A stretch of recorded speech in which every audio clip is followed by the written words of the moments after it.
अस्सलाम वालेकुम प्यारे बच्चों। आज मैं आपको इंडिया के एक परिवार की कहानी सुनाऊंगी।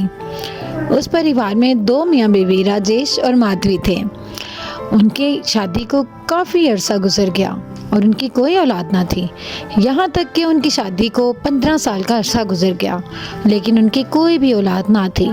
वो अक्सर इस बात से परेशान रहते थे। उनको इस चीज़ की कमी बहुत महसूस होती। माधवी अक्सर अपने शोहर से कहती कि हमारे यहाँ भी औलाद हो, हम भी अपने बच्चों को लेके बाहर जाएं। काश हमारे ऊपर भी जल्दी से वो खुशी का वक़्त आ जाए। वक्त गुजरने के साथ साथ उन दोनों के लिए ये कमी बहुत बड़ी होती जा रही थी और वो इस कमी को बहुत शिद्दत से महसूस करने लगे। आखिर अल्लाह ताला ने उनकी सुन ली और वो खुशी का लम्हा भी उनकी ज़िंदगी में आ ही गया।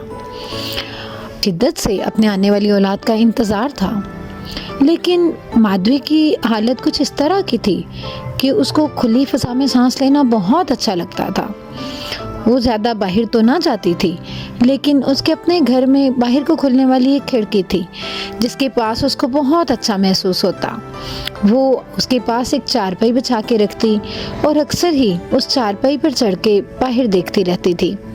उसको बाहर का मंजर देखना बहुत अच्छा लगता था। लेकिन बाहर जहाँ पे वो देखती थी, उस खिड़की के बाहर एक खूबसूरत बाग था। उस बाग की वो सैर करना चाहती थी। उसकी हालत कुछ ऐसी थी कि वो चाहती थी कि जो ख्वाहिश मैं करूं फौरन पूरी हो जाए। वो अपने शोहर से इस बात पे लड़ पड़ती कि तुम मुझे बाहर सैर के लिए लेके जाओ। बाहर बागात की सैर करना, खेतों की सैर करने का उसको बहुत शौक था। वो उसको कहती, आखिर आप मुझे बाहर क्यों नहीं लेके जाते? क्या आप नहीं चाहते कि मैं खुश रहूं? मेरा दिल करता है कि मैं बाहर जाऊं, खुली फिजा में सांस लूं, लेकिन आप तो मुझे बाहर लेके ही नहीं जाते। मुझे बिल्कुल अच्छा नहीं लगता कि मैं हर वक्त घर में बंद रहूं। बाहर जाने से मेरी तबीयत पे अच्छा असर पड़ेगा और मैं जब खुली फिजा में सांस लूंगी तो मुझे अच्छा लगेगा। मैं तुम्हें बाहर कैसे लेके जा सकता हूँ? तुम समझती क्यों नहीं? तुम जानती भी हो कि वहाँ पे एक चुड़ैल का राज है और सब लोग ये बातें यूं ही नहीं कहते। यकीनन किसी ने कुछ देखा है तो वो लोग ये बात करते हैं। कैसे हो सकता है? मैं तो नहीं मानती कि कोई चुड़ैल वहाँ पे रहती हो। लोगों ने बस एक अफवाह बना दी और आप मान गए। हमने आज तक कोई चुड़ैल देखी है? लेकिन मैं इतना बड़ा रिस्क नहीं ले सकता। मैं नहीं चाहता कि हमारी जिंदगी में कुछ बुरा वक्त आए। अगर वाकई में इस बात में हकीकत हुई और वहाँ पे किसी चुड़ैल का कब्जा हुआ तो तुम सोच सकती हो कि क्या होगा। तुम्हें इस बात को समझना चाहिए कि हमें बाहर वहाँ उस तरफ को नहीं जाना चाहिए। तुम क्यों जिद करती हो? तुम कोई छोटी बच्ची तो नहीं। तुम्हें इस चीज की समझ होनी चाहिए कि बाहर जाना तुम्हारे लिए अच्छा नहीं और खास तौर पे इन खेतों में जाना बिल्कुल भी नहीं। तो वो बिल्कुल उदास हो जाती। आखिर तुम ऐसा क्यों करती हो? अच्छा देखो, मैं तुम्हें बाहर ले जाऊंगा, तुम इस तरह से परेशान ना हो। अच्छा देखो, अपना मूड ठीक करो। मैं नहीं चाहता कि तुम परेशान रहो। इस चीज का तुम्हारे ऊपर अच्छा असर नहीं पड़ेगा। मैं चाहता हूँ कि तुम बस खुश खुश रहो। ठीक है, मैं तुम्हें बाहर ले जाऊंगा।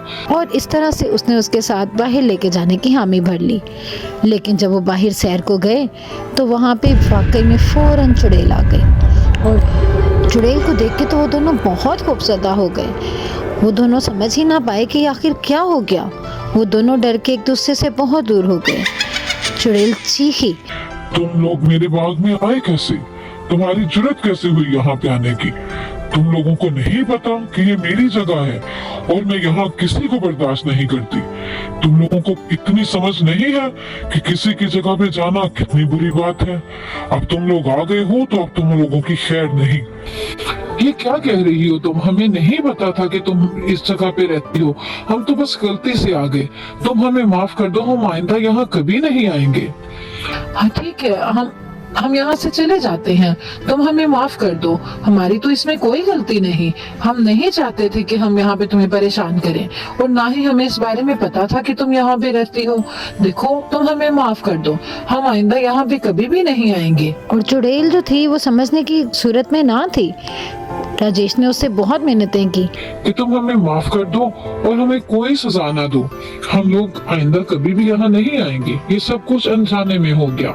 हमें पता नहीं था कि तुम यहाँ पे होती हो, वरना हम कभी भी यहाँ पे ना आते। तुम क्या समझते हो? तुम मुझसे झूठ बोलोगे और मैं मान लूंगी? नहीं, तुम्हें इसकी सजा भुगतनी पड़ेगी। जैसे ही तुम्हारा बच्चा इस दुनिया में आएगा, वो बच्चा तुम फौरन मुझे दे दोगे।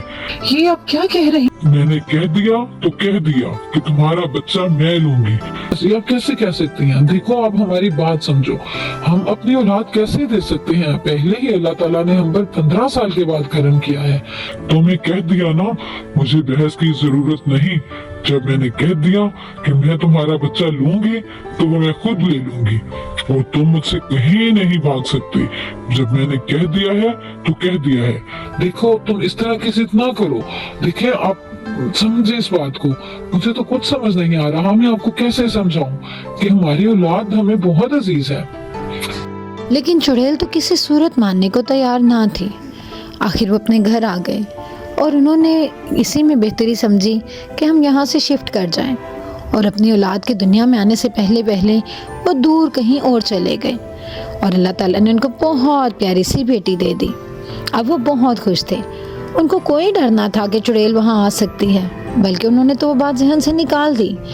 लेकिन वो चुड़ैल वहाँ पहुँच गई। उसने पता लगा लिया कि वो कहाँ गए हैं। तो वो अपने बच्चे से खेल रहे थे तो अचानक वहाँ चुड़ैल आ और वो बहुत हैरान हुई। तुम यहाँ कैसे आई? आखिर तुम्हें यहाँ का किसने बताया? हम तो वहाँ यहाँ इसीलिए आ गए थे कि तुम हम तक ना पहुँच सको। तुम यहाँ कैसे आ गई? तुम लोगों ने मेरे साथ धोखा किया। तुम लोग अपने बच्चे को लेके यहाँ आ गए। तुम लोग क्या समझते थे कि मुझसे भाग सकते हो? कभी भी नहीं। देखो, तुम नहीं कर सकती। तुम हमारी बच्ची को नहीं लेके जा सकती। हमारी बच्ची हमारे पास रहेगी। तुम कौन होती हो हमारी बच्ची को लेके जाने वाली? हम अपनी बच्ची कभी भी तुम्हें नहीं देंगे। भागो, मारो यहाँ से, भागो भागो। तुम जितना मर्जी मार लो, जो मर्जी कर लो, तुम मुझे कोई नुकसान नहीं पहुंचा सकती। तुम क्या समझती हो कि मैं ताकतवर नहीं हूँ? अगर मैं चाहूँ तो खड़े खड़े अभी तुम तीनों को भस्म कर दूं। लेकिन इसी में तुम्हारी भलाई है कि मुझे सिर्फ अपनी बच्ची को लेके जाने दो। तुम जाओ यहाँ से, जाओ जाओ। तुम हमारी बच्ची को नहीं लेके जा सकती। मैं तुम्हें अपनी बच्ची को नहीं लेके जाने दूंगा। चली जाओ यहाँ से, जाओ जाओ, यहाँ से चली जाओ। तुम लोग जो मर्जी कर लो, तुम अपनी बच्ची को कभी भी मुझसे दूर नहीं रख सकते। कभी भी नहीं। मैं इसको लेके जा रही हूँ। और वो दोनों रोने लगे। उसकी बीवी भी उसको मारने की कोशिश करती रही। जब उनको लगा कि वो चुड़ैल को नुकसान नहीं पहुंचा सकते तो वो दोनों रोने लगे कि शायद उनके रोने पर चुड़ैल को तरस आ जाए। लेकिन कहाँ, वो तो ना मानने वाली थी। उसने उनके रोने का कोई तरस ना खाया और उनकी बच्ची को लेकर वहां से दूर चली गई। अब उस बच्ची को वहां अपने साथ ले आई थी। वो उस बच्ची को दिन रात अपने पास रखने लगी। उसने कहा कि इस बच्ची की परवरिश मैं खुद करूंगी, अब ये मेरी बेटी बन के रहेगी। और यही हुआ। उसने अपने पास ही हर वक्त बच्ची को रखना और हर वक्त बस उसकी देखभाल करती थी। आहिस्ता आहिस्ता बच्ची बड़ी हो गई। वो बड़ी होकर बहुत खूबसूरत लेकिन बहुत मासूम सी, डरी सहमी सी लड़की लगती। अब वो 14 साल की हो चुकी थी और उस बच्ची का नाम मधु था। मधु चुड़ैल की बहुत फर्माबरदार थी क्योंकि वो अपनी माँ की तरह ही उसकी खिदमत करती थी। वो हर वक्त उसकी बात मानती और जैसे वो कहती वो उसी तरह करती। देखो, मैं जा रही हूँ और मेरे आने तक तुमने ये सारे फल दरख्तों से तोड़ के रखने हैं। मैं आऊंगी तो मैं ये सारे फल खाऊंगी। और हाँ, मेरे आने तक वो काला मुर्गा भी पका के रखना। ठीक है, आप जाइए। मैं आपके आने तक तमाम काम करके रखूंगी। आपको कोई शिकायत का मौका नहीं मिलेगा। मैं सारे के सारे फल भी तोड़ दूंगी और मुर्गे की यखनी भी आपके लिए बना के रख दूंगी। आप बेफिक्र होके जाइए। हाँ हाँ ठीक है, मैं जा रही हूँ और मेरे आने से पहले ये तमाम काम होने चाहिए। और हाँ, वो जो बकरा मैंने बांध के रखा है उसको वहीं पे रहने देना। उसको खोलने की जरूरत नहीं। रात को मैं उस बकरे की हड्डियां खाना चाहती हूँ। मधु अक्सर सुन के परेशान हो जाती और उसको ये बातें बिल्कुल अच्छी ना लगती थीं कि चुड़ैल किस तरह से जानवरों को चीर फाड़ देती। लेकिन वो मजबूर थी। वो कभी भी उसके खिलाफ ना जा सकती थी। वो कुछ कर ही नहीं सकती थी।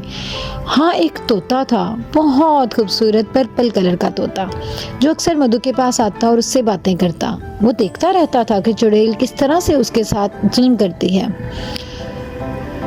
वो तोता उससे अक्सर कहता, प्यारी सी चिड़िया, तुम यहाँ से चली क्यों नहीं जाती? तुम यहाँ भी रहती हो, मुझे बिल्कुल अच्छा नहीं लगता वो चुड़ैल जिस तरह से तुम्हारे साथ बातें करती है। क्या करूं मिठू मियाँ, मुझे अच्छा नहीं लगता, लेकिन मैं कहीं भी नहीं जा सकती। आखिर मैं कहाँ जाऊं? मैंने तो शुरू से ही इस जगह के अलावा कुछ नहीं देखा। तुमने शायद देखा हो कि मैं कभी भी इस जगह से बाहर नहीं गई। मुझे तो बस यहीं पे रहना और बस अपनी माँ की बात सुनना ही अच्छा लगता है। जो मुझे कहती है मैं वही करती हूँ। और चुड़ैल को अपनी माँ ही कहती थी और उन्हीं की तरह से ही बात करती थी, लेकिन मिठू को ये अच्छा न लगता था। वो अक्सर उसको कहता कि तुम्हें ये सब नहीं करना चाहिए, तुम क्यों ऐसे करती हो। और फिर एक दिन ऐसा हुआ जैसे मधु की ख्वाहिश पूरी हो गई हो। एक बहुत खूबसूरत नौजवान उस जंगल की तरफ आया और मिठू प्यारी प्यारी सी बातें करके उस नौजवान को अपने साथ ले आया। असल में मिठू मधु की मदद करना चाहता था। ये रात का वक्त था और वहाँ पे बहुत खूबसूरत जुगनू उड़ रहे थे। वो लड़का पहले छुप के देखता रहा कि आखिर ये मिठू मुझे इस तरफ क्यों लेके जा रहा है। फिर उसने जब मधु को देखा तो उसे वो बहुत अच्छी लगी और वो खुद उसके पास आया। वो जब वहाँ पे आया तो मधु खुद उसको देख के हैरान रह गई और उससे कहने लगी, आप कौन हैं और यहाँ पर कैसे आए? ये मिठू आपको यहाँ क्यों ले आया? क्या मैंने आपको पहले कभी देखा है? लेकिन मैंने तो पहले कभी भी किसी इंसान को यहाँ आते हुए नहीं देखा। तुम मुझे नहीं जानती, लेकिन मैं तुम्हें जानता हूँ। आप क्या कह रहे हैं? मुझे समझ नहीं आ रही। सुनो, पहले मेरी बात सुनो। मिठू ने मुझसे कहा कि एक लड़की को मेरी मदद की जरूरत है और मुझे यहाँ आना चाहिए, इसलिए मैं मिठू के साथ चलते चलते यहाँ पर आ गया। मैं देखना चाहता था कि कहीं कोई मुश्किल में फंसा हो, लेकिन ऐसा लगता तो नहीं। तुम तो बिल्कुल आजाद लग रही हो। मुझे नहीं लग रहा कि तुम किसी कैद में हो या किसी मुश्किल में हो। अगर ऐसा है तो तुम मुझे बताओ, मैं तुम्हारी मदद करूँगा। मिट्टू ठीक कह रहा है, मैं वाकई ही मुश्किल में हूँ। आपको मेरी मुश्किल अभी नजर नहीं आएगी, लेकिन हकीकत यही है कि मैं बहुत परेशानी में हूँ। एक चुड़ैल ने मुझे अगवा कर रख के यहाँ पे रखा है। मैं नहीं जानती कि वो कौन है, लेकिन वो कहती है मुझे माँ कहो तो मैं उसे माँ ही कहती हूँ, लेकिन मैं उसके साथ खुश नहीं हूँ। और इस तरह से उसने अपना किस्सा उसको सुना दिया और वो लड़का बहुत हैरान हुआ। कैसे एक लड़की इतनी मुश्किल और परेशानी में यहाँ पे फंसी हुई है। वो उसकी मदद करना चाहता था और उसकी मदद करने के लिए अब वो नौजवान एक तांत्रिक के पास गया और उसको अपने साथ लेके आया। उन्होंने पहले तो छुप के सारी सूरत हाल का जायजा लेने की सोची। उन्होंने देखा कि आखिर देखना तो चाहिए कि लड़की की बात में किस हद तक सच्चाई है, और वो देखते रहे कि चुड़ैल वाकई वहाँ पे रहती थी और उस पे इसी तरह से रोक डालती और तमाम काम उससे करवाती थी। वो फिर मधु से मिले और उससे सूरत हाल जानने की कोशिश की। वो जानना चाहते थे कि वो क्या कहती है। जब वो मधु के पास आए तो उस नौजवान ने उससे कहा, देखो, तुम मुझे बताओ कि आखिर सब मामला क्या है। हम तुम्हारी मदद करना चाहते हैं और हम तुम्हारी मदद तब तक नहीं कर सकते जब तक तुम हमें बताओ मत। मैं खुद कुछ नहीं जानती। मुझे नहीं पता कि मैं यहाँ कैसे आई हूँ। मैंने तो जब से होश संभाला है अपने आप को इसी चुड़ैल के साथ देखा है। मुझे अच्छा नहीं लगता जिस तरह की जिंदगी वो गुजारती है। जानवरों का खून पीकर उनकी हड्डियाँ चबाकर वो रहती है और मुझे अच्छा नहीं लगता। ये सही कह रही है, मैंने तमाम सूरत हाल जान ली है। ये चुड़ैल असल में इसके माँ बाप से इस बच्ची को चुरा लाई है। इस लड़की के माँ बाप इसको ढूंढ रहे हैं और वो परेशान है। तो आप बताइए, मैं कैसे अपने माँ बाप से मिल सकती हूँ? मैं उनके पास जाना चाहती हूँ। सुनो लड़की, मैं तुम्हारी मदद करूंगा, लेकिन तुम्हें उस बात को समझना होगा। मैं जिस तरह से तुम्हें कहूँगा तुम उस तरह से करोगी। तुम्हें बिल्कुल वही करना होगा जैसे मैं कहूँ और उसी तरह से चलना होगा जैसे मैं तुम्हें बताता हूँ। दूर पश्चिम में एक परिंदा है, तुम्हें उस परिंदे के पास जाना होगा। वो परिंदा तुम्हें बताएगा कि चुड़ैल का खात्मा कैसे हो सकता है। जिस तरह से वो परिंदा कहेगा तुम वैसे करोगे। आखिर मैं उस परिंदे तक पहुँच कैसे सकती हूँ? क्या आप मुझे बताएंगे कि वो परिंदे तक जाने का रास्ता क्या होगा? क्या बहुत मुश्किल रास्ता है? क्या मैं बहुत आसानी से वहाँ तक पहुँच सकती हूँ? क्या मैं कैसे जाऊँगी? तुम जानती हो वो पंछी जो मुझे तुम्हारे पास लाया था, जिसने मुझे बताया था कि तुम मुश्किल में हो? जिसने मुझसे कहा था कि मुझे तुम्हारी मदद करनी चाहिए, वो पंछी तुम्हें जरूर गाइड करेगा और मुझे उम्मीद है कि वो तुम्हारी हेल्प करेगा तुम्हें वहां तक लेके जाने में। वो हाँ, ये बिल्कुल सही कह रहा है। तुम्हें उस पंछी की मदद लेनी चाहिए। अगर वो तुम्हें अपनी दोस्त समझता है और तुम्हारी मदद करता है और तुम्हें परेशानी में नहीं देख सकता, तो वो जरूर तुम्हारी मदद करेगा। रास्ता थोड़ा कठिन जरूर है, लेकिन तुम उसके पीछे चलते चलते उस पीले परिंदे तक पहुंच जाओगी। और उस पीले परिंदे से सिर्फ एक बात कहना कि वो परिंदे, तुम्हें पता है मैं मुश्किल में हूँ, मैं चुड़ैल के साथ नहीं रह सकती, तुम मुझे उससे छुटकारा पाने का कोई हल बताओ। और वो तुम्हें जरूर बताएगा। आप ठीक कह रहे हैं, मुझे जरूर उस पंछी की मदद लेनी चाहिए और मैं लूंगी भी। मैं उसकी मदद के साथ जरूर उस पीले परिंदे तक पहुंचूंगी और उस चुड़ैल का खात्मा करूंगी। मैं जरूर ऐसा करूंगी। हाँ ठीक है लड़की, तुम जाओ और उस पंछी की मदद जरूर लो, और दोबारा कभी जरूरत पड़े तो मुझे जरूर बताना। और इस तरह से वो उस पर्पल मिट्ठू के साथ निकल पड़ी। उसके पीछे चलते चलते वो उस पीले परिंदे तक पहुंचना चाहती थी। मिट्ठू उसको रास्तों में गाइड करता रहा। वो कहीं थक के रुक भी जाती तो वो मिट्ठू उसको हिम्मत देता और कहता कि अपनी मंजिल तक पहुंचने के लिए हमें मेहनत तो करना होगी। कितनी दूर है आखिर, मैं बहुत थक गई हूँ, मुझसे और नहीं चला जाता, मेरे पाँव में छाले पड़ चुके हैं। बताओ ना मिट्टू, और कितनी दूर जाना होगा मुझे? हम कितना सफर करेंगे? क्या तुम नहीं थके? हाँ हाँ, क्यों नहीं, लेकिन तुम्हें मेरे पीछे आना पड़ेगा। बस आओ, मंजिल थोड़ी ही दूर है। और इस तरह करते करते वो काफी दूर चले गए और मधु ने हिम्मत ना हारी। अब बताओ ना, कहाँ पे पीला परिंदा कहाँ? मुझे तो यहाँ नजर नहीं आ रहा, जबकि वो 2 खजूर के दरख्त तो यहीं पे हैं जो तांत्रिक ने बताए थे कि उन दरख्तों के पास ही वो कहीं पे होगा, जबकि वो तो यहाँ नजर नहीं आ रहा। क्या हमारे साथ धोखा तो नहीं हुआ? क्या हम सचमुच उसी जगह पहुँच चुके हैं जहाँ पे पीला परिंदा हो? क्या हमें गलत गाइड किया गया? तांत्रिक बाबा ने हमें सही जगह का नाम बताया हो? क्या है आखिर? नहीं नहीं, ऐसा नहीं है, वो पीला परिंदा यहीं पे होगा। और वो दूर खड़ा पीला परिंदा देख रहा था और उनकी बातें सुन भी रहा था कि ये मेरी ही बात कर रहे हैं, तो आखिर क्यों मुझे ढूंढ रहे हैं ये? उसने खड़े होकर उनकी बातें सुनना चाहिए, तो उसको थोड़ी बहुत सूरत हाल का अंदाजा हो गया और वो समझ गया कि उनको उसकी जरूरत थी। इसलिए उसने भी सोचा कि इनसे पूछा जाए और वो आया और उनके पास आके पूछने लगा, तुम्हें मेरी क्यों जरूरत है? तुम्हें क्या चाहिए? क्या है ऐसा राज जो तुम मुझसे जानना चाहते हो? देखो, हमें उस चुड़ैल का खात्मा करना है जिसकी मौत का राज तुम जानते हो। उस चुड़ैल ने इस बच्ची का जीना हराम कर रखा है, वो इसको चैन से नहीं जीने देती। हम चाहते हैं कि तुम हमारी मदद करो। पीले परिंदे और पीले परिंदे, इस बच्ची की मदद करो, ये बहुत मुश्किल में है और ये चाहती है कि तुम इसकी मदद करो। देखो, हमारी इतनी मदद कर दो कि हमें बता दो कि उस चुड़ैल से कैसे जान छूट सकती है, उसकी जिंदगी का आखिर राज क्या है, वो कैसे मरेगी, हम उससे कैसे छुटकारा पा सकते हैं। उसने इंसान ही नहीं जानवरों का भी जीना दोबर कर रखा है, वो तो जिंदा जानवरों को चबा जाती है और हम उससे छुटकारा पाना चाहते हैं। तुम प्लीज हमारी मदद करो। ठीक है, अगर ये सब कुछ है तो मैं तुम लोगों की मदद जरूर करूंगा। मैं तुम लोगों को जरूर बताऊंगा कि उस चुड़ैल की आखिर मौत का राज है क्या, उस चुड़ैल की जान किसमें है। मैं तुम्हें बताऊंगा, एक जड़ी बूटी है जो नहर के पास एक पौधा उगता है, उस पौधे को पिल्टूस कहते हैं।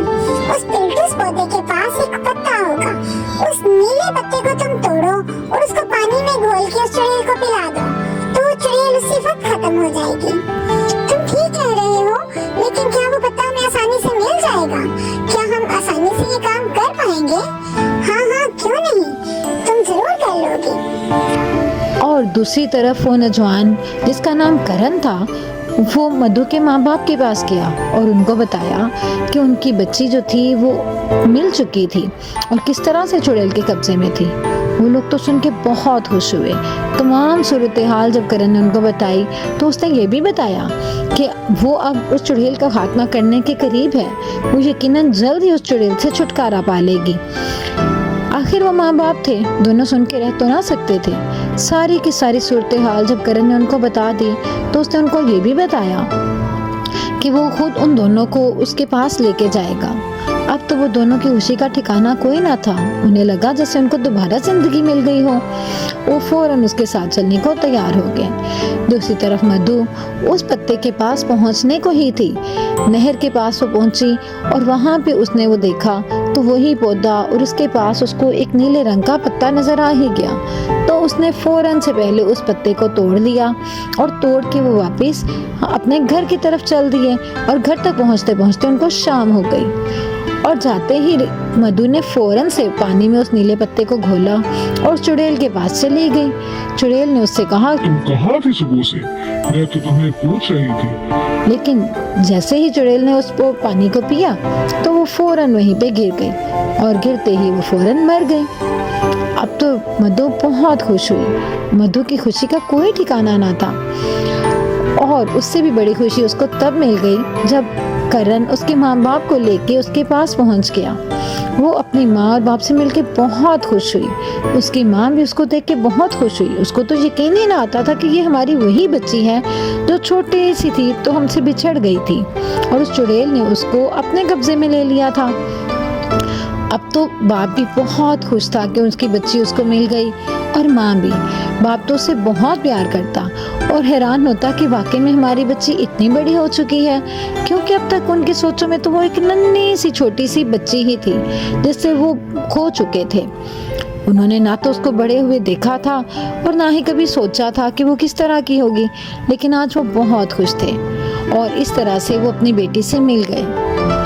तो बच्चों, आपने देखा कि जुल्म कितना ही बड़ा क्यों ना हो, आखिर उसका खात्मा हो ही जाता है और उसका खात्मा हमेशा बुरा ही होता है। जब कोई शख्स या कोई भी किसी के साथ बुरा करता है तो उसके साथ भी बुरा होता है। मधु तो आखिर अपने परिवार से मिल गई, लेकिन चुड़ैल को अपनी जिंदगी से हाथ धोने पड़े। अगर वो अच्छी जिंदगी गुजारती, दूसरों की मदद करती तो शायद वो चुड़ैल ही ना होती, और शायद वो चुड़ैल होते भी तो वो सुख से और सुकून से रह रही होती। इस तरह से बुरी तरह उसका खात्मा ना होता। तो हमें कभी भी किसी को भी परेशान नहीं करना चाहिए, बल्कि हमेशा दूसरों की मदद करनी चाहिए। इसी में हमारी भलाई भी है और दूसरों का भला करके हमेशा हमें खुशी भी महसूस होती है। प्यारे बच्चों, एक दफा का जिक्र है कि एक गांव में एक जीवन नाम का आदमी रहता था। जीवन के माँ बाप उसके बचपन में ही इंतकाल कर गए थे। अब वो अकेला रहता था। जीवन तबीयत में बहुत काहिल और बहुत सुस्त इंसान था। वो हमेशा दूसरों का माल खाने को तरजीह देता। वो मेहनत करना ना जानता था और ना ही मेहनत करना चाहता था। वो चाहता बस बैठे बैठाए कुछ ना कुछ मिलता रहे। इसीलिए वो दूसरों की कोई भी चीज़ पकड़ता, कोई मुर्गी, कोई जानवर पकड़ता तो उसको ज़िबा करके खा जाता। यहाँ तक कि कबूतर, खरगोश, मुर्गियाँ उसने लोगों की ज़िबा कर करके खा लेता। यहाँ तक कि उसने किसी की भी नीली, पीली, लाल, हरी कोई मुर्गी ना छोड़ी थी। वो जिसकी भी मुर्गी नजर आती, जिसके पास कोई ना होता तो उसको पकड़ता, ज़िबा करता, पकाता और खा लेता। अब तो तमाम लोगों को मालूम हो गया था कि जीवन मुर्गी चोर है। सबने उसका नाम ही मुर्गी चोर रख दिया था। अब वो मजबूर हो गया कि वहाँ पे मुर्गी ना चुरा सकता था, इसीलिए चलते चलते वो करीबी गांव में चला गया। जब वो वहाँ गया तो वहाँ जाते ही उसकी नज़र दाना दनका चुगते हुए मुर्गों पे पड़ी। मुर्गों को देखते ही उसकी आंखों में चमक सी आ गई। उसने सोचा फौरन यहाँ से एक मुर्गा लेता हूँ और भाग जाता हूँ। जाके इसको ज़िबा करूँगा, पकाऊंगा और खाऊंगा। उसने ये सोचते ही मुर्गा एक उठा लिया, लेकिन जैसे ही उसने मुर्गे को पकड़ा उसके जहन में ख्याल आया कि ये मैं कितने दिन खा सकता हूँ, 1 या 2 दिन, लेकिन इससे तो मेरा गुजारा नहीं होगा। बाद में मैं क्या करूँगा। उसे एक बहुत ही शैतानी ख्याल आया। उसने मुर्गे को लिया और चल पड़ा। मुर्गे को लेके चलता गया और किसी और गांव की तरफ निकल पड़ा। जाते जाते वो किसी और गांव में गया तो वहां पे जाते जाते उसको रात हो गई। उसको वहां एक मकान की बत्तियां जलती हुई नजर आई तो उसी मकान के बाहर रुक गया। उस मकान का जब उसने दरवाजा खटखटाया तो 2 मियाँ बीवी बाहर आए। वो उनसे कहने लगा, अरे भाई, मैं परदेसी हूँ, मुझे यहाँ अपने घर में रात रुकने दो। मैं और मेरा मुर्गा, हम 2 लोग हैं। क्या तुम्हारे घर में इतनी जगह है कि हम लोग तुम्हारे घर में रात रुक जाएं? हमें रात रुकने के लिए जगह दे दो, सुबह होते ही हम यहाँ से चले जाएंगे। मेरा गांव बहुत दूर है, वरना मैं अपने गांव ही चला जाता। मैं रात के वक्त में ज्यादा सफर भी नहीं कर सकता, इसलिए मेरी मजबूरी है। तुम मुझे अपने घर में रात रुकने दो। तुम हो कौन, कहाँ से आए हो? मैं तुम्हें कैसे अपने घर में रुकने दूं? नहीं नहीं, रुके, पहले मुझे बात करने दे। तुम कौन हो भाई, कहाँ से आए हो? शक्ल से तो शरीफ आदमी लगते हो सकता है तुम मुश्किल में हो, हमें तुम्हारी मदद करनी चाहिए। कैसे मदद कर सकते हैं हम इसकी, जब हम इसको जानते भी नहीं? हम कैसे किसी को अपने घर में रात रुकने दे सकते हैं? क्या बात कर रही हो? मैं तो यहाँ पे रात रुकने के लिए नहीं इसको इजाजत दे सकता। आप क्यों ऐसी बात कर रहे हैं? वो मजबूर आदमी है, परदेसी है, परदेसियों की मदद करना भी नेकी का काम है। हम इसको रुकने देते हैं रात, कोई बात नहीं। हमारे पास एक कमरा एक्स्ट्रा है तो सही कि उस कमरे में सो जाएगा, कोई मसला नहीं। और इस तरह से वो बीवी के कहने पर उसे वहाँ पे रुकने की इजाज़त देने पर मजबूर हो गया। अब जीवन अपने मुर्गे के साथ उनके घर में चला गया। उसने उससे कहा था कि अपने मुर्गे को हमारी बकरियों में छोड़ दे, और बकरियों को देखते ही जीवन बहुत खुश हो गया, क्योंकि उसके शैतानी ख्याल की तकमील यहीं से तो होने वाली थी। उसने मुर्गे को वहाँ पे छोड़ा और आधी रात को उठा, मुर्गे को वहाँ से चुराया और अपने गांव जाके छोड़ आया, और रात ही रात में दोबारा उसी जगह पे वापस आके सो गया। सुबह उठते ही वो आवाजें देने लगा और रोने चिल्लाने लगा कि मेरा मुर्गा कहाँ गया, मेरा मुर्गा कहाँ गया। सुनते ही दोनों मियाँ बीवी आ गए और उससे पूछने लगे कि क्या बात है, वो इस तरह सुबह क्यों शोर मचा रहा है? क्या बात है, तुम ऐसे क्यों शोर मचा रहे हो? क्या मसला है? तुम कौन से सो नहीं पाए क्या? क्या बात है, सुबह सुबह तुमने हंगामा मचा रखा है? मेरा मुर्गा नहीं है, बकरियों में मैंने मुर्गा रखा था, वो वहाँ पे नहीं है। मेरा मुर्गा और मैं 2 ही तो लोग हैं, मैं तो अपने मुर्गे के बगैर रह ही नहीं सकता। मेरा मुर्गा कहाँ गया? मुझे मुर्गे को ढूंढ के दो। मैं नहीं जानता मुर्गा कहाँ गया, मैं तो तुम्हारे घर पे रुका था ना। हाँ हाँ भाई, तुम ठीक कहते हो, तुम्हारा मुर्गा तो वहीं भी होना चाहिए। बकरियों के साथ ही तो रात को देखा था मैंने, वो वहीं भी तो था। कहीं ऐसा तो नहीं किसी बकरी ने उसको टक्कर मार के दूर फेंक दिया हो? अगर ऐसा है तो ये तो बहुत बुरी बात है। हाँ तो फिर मैं क्या करूँ? अच्छा भाई, ऐसा करते हैं, कुछ करते हैं, देखते हैं। अगर नहीं मिलता आपका मुर्गा तो फिर आप हमारी बकरी ले जाइए, क्योंकि जाहिर है आप अकेले नहीं रह सकते। तो कोई बात नहीं, आप हमारी बकरी ले जाइए, आप हमारे मेहमान हैं। जीवन यही तो चाहता था, यही तो उसकी शैतानी तजवीज थी। उसने आराम से बकरी को साथ लिया और चल पड़ा। अब तो उसको इस मकसद की जैसे लत सी पड़ गई थी। उसने सोचा बेहतर है कि कहीं और से अब कुछ और कमाया जाए, लेकिन उससे पहले उसने जाके जो मुर्गा पहले उसके पास था उसको ज़िबा किया, मजे से खाना बनाया और खा के खूब सैर हुआ। अब वो बकरी लेके चल पड़ा। बकरी को लेके चलते चलते चलते चलते वो किसी और गांव आ गया, और ऐसे ही किसी घर के दरवाजे पे आके उसने वहां पे भी दस्तक दी। जब उस घर के दरवाजे पे दस्तक दी तो वहाँ पे भी उसने पहले ये देख लिया कि क्या वहाँ पे कोई जानवर हैं। तो खुशकिस्मती से उसको वहाँ पे भी गाय के बच्चे बंधे हुए नजर आ गए। उसने समझ लिया कि यही मेरी मंजिल है। जब घर पे दस्तक दी तो मियाँ बीवी बाहर आए, उनसे कहने लगा, अरे भाई, मैं परदेसी हूँ, यहाँ पे रात रुकना चाहता हूँ, क्या तुम मुझे यहाँ पे रहने की जगह दे सकते हो? मैं और मेरी बकरी, हम 2 लोग हैं, हम बहुत दूर से आए हैं, और इस बकरी के साथ में इतना चल के पैदल जा भी नहीं सकता, तो मैं मजबूर हूँ। क्या तुम मेहरबानी करके एक रात के लिए हम दोनों को यहाँ रख लोगे? तुम्हें कोई तकलीफ नहीं दूंगा मैं, जैसे तुम कहोगे वहीं पे सो जाऊंगा, कहोगे तो मैं जमीन पे भी सो जाऊंगा। सिर्फ मेरी ये बकरी को अपनी गायों के साथ रख लो, ताकि ये भी सुकून से वहाँ पे चर सके। मैं तो तुम्हें तंग नहीं करने वाला, ना ही मेरी बकरी तुम्हें तंग करेगी। अरे भाई ठीक है, तुम जैसे कह रहे हो मैं कर लेता हूँ, तुम तो शक्ल से अच्छे इंसान मालूम होते हो। ये क्या बात कर रहे हैं आप? कैसे हम किसी को यहाँ रात रख सकते हैं? ऐसे तो नहीं हो सकता ना, कोई परदेसी है, कोई मुसाफिर है, हमारा मुसाफिर खाना थोड़ी है, हमारा घर है, हम तो नहीं किसी को रख सकते रात।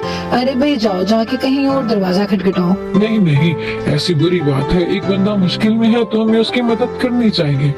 ठीक है भाई, हमारे पास एक कमरा है एक्स्ट्रा, लेकिन तुम्हें जमीन पे सोना पड़ेगा, हमारे पास बेड नहीं है। तुम उस कमरे में सो जाओ और अपनी बकरी को इन गाय के बच्चों के साथ बांध दो। ये हमारे 2 ही गाय के बच्चे हैं और हमें बड़े अजीज हैं।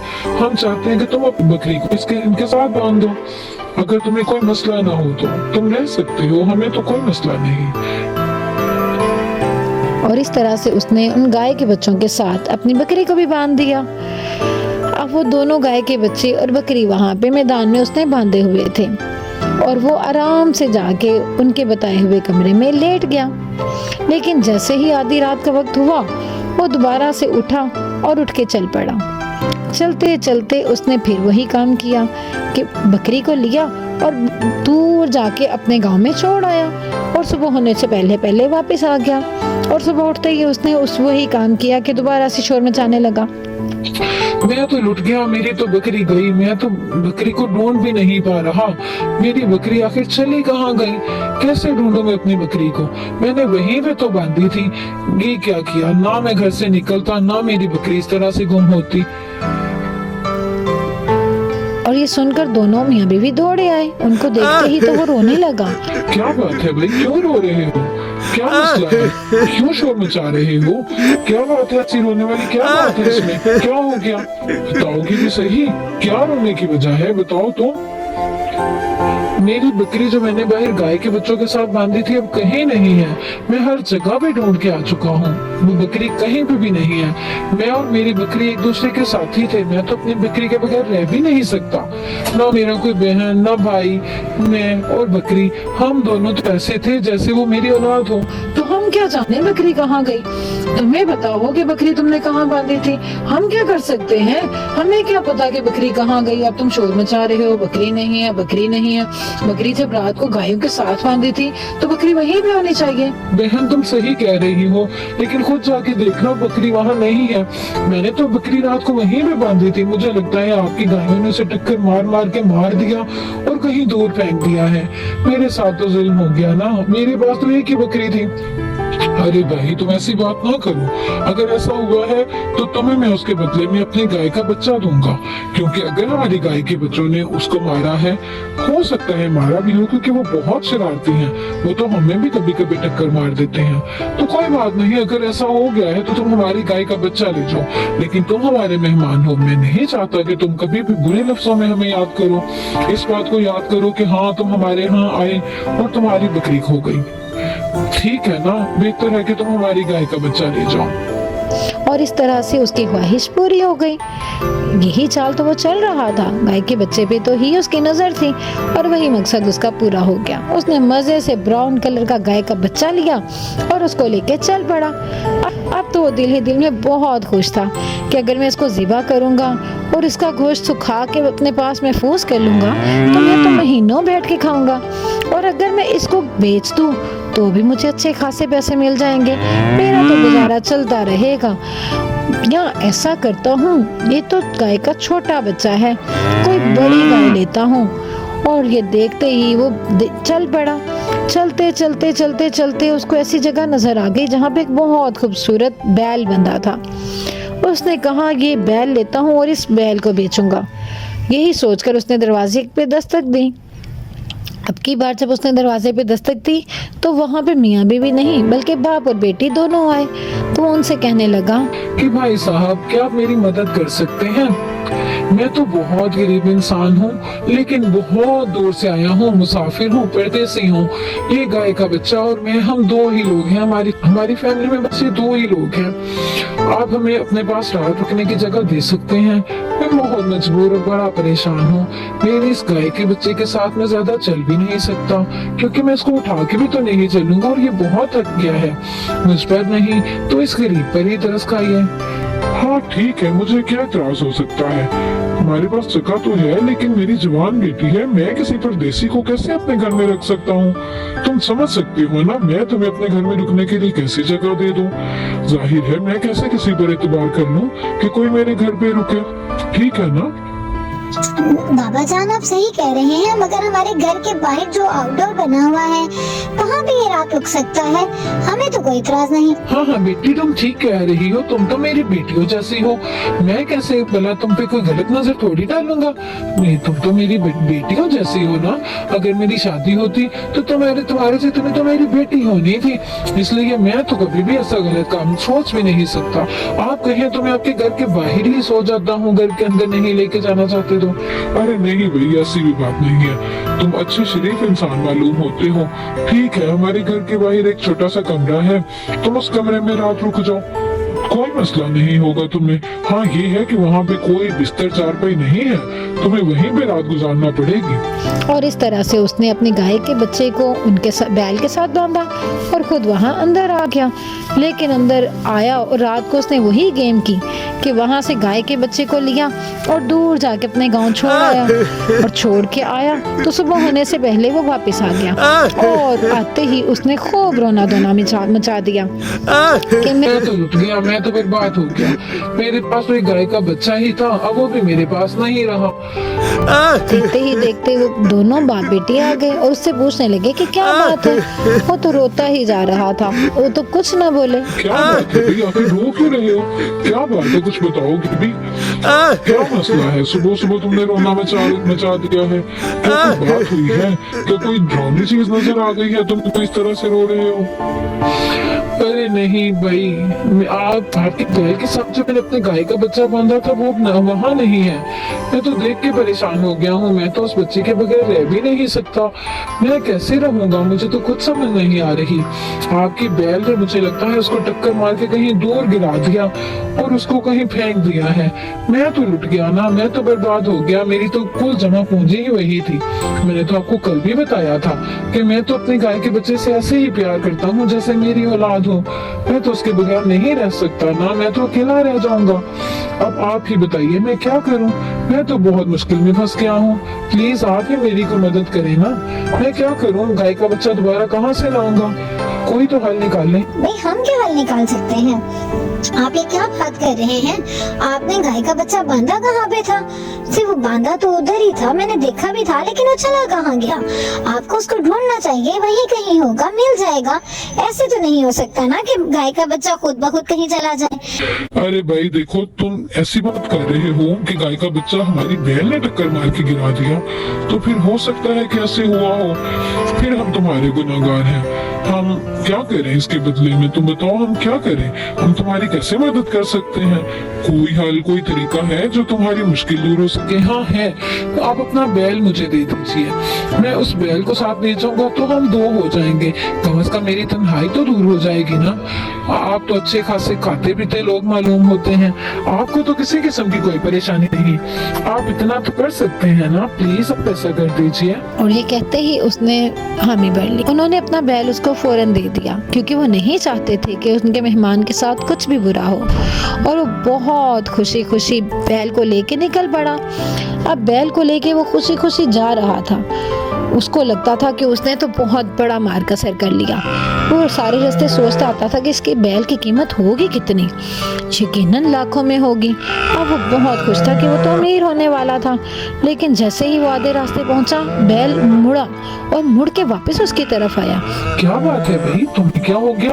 तुम वापस क्यों मुड़ गए? और देखते ही देखते बैल तो बहुत खून खवार हो गया और बैल ने उसको एक जोरदार टक्कर मारी और जीवन का खात्मा तो वहीं पे हो गया। और इस तरह से उसको अपने बहुत बड़े बड़े किए हुए गुनाहों की सजा मिल गई। वो जो लोगों की चोरियां करता था, लोगों के साथ धोखे करता था, सिर्फ एक बैल की टक्कर से ही मर गया। और वो बैल जो उसके गुनाहों की कमाई थी, वो वापस दौड़ के अपने मालिकों के पास चला गया, क्योंकि वो बैल उन्हीं का वफादार था और वो जानते थे कि ये बैल जरूर वापस आ जाएगा। और वो ये भी जानते थे कि ये आदमी उनके साथ धोखा कर रहा है और वो उसको उसके धोखे की सजा देना चाहते थे, क्योंकि आइंदा वो किसी के साथ धोखा ना कर सके। तो बच्चों, आपने देखा कि बुराई का अंजाम बुरा ही होता है, इसलिए हमें कभी भी किसी के साथ बुरा नहीं करना चाहिए।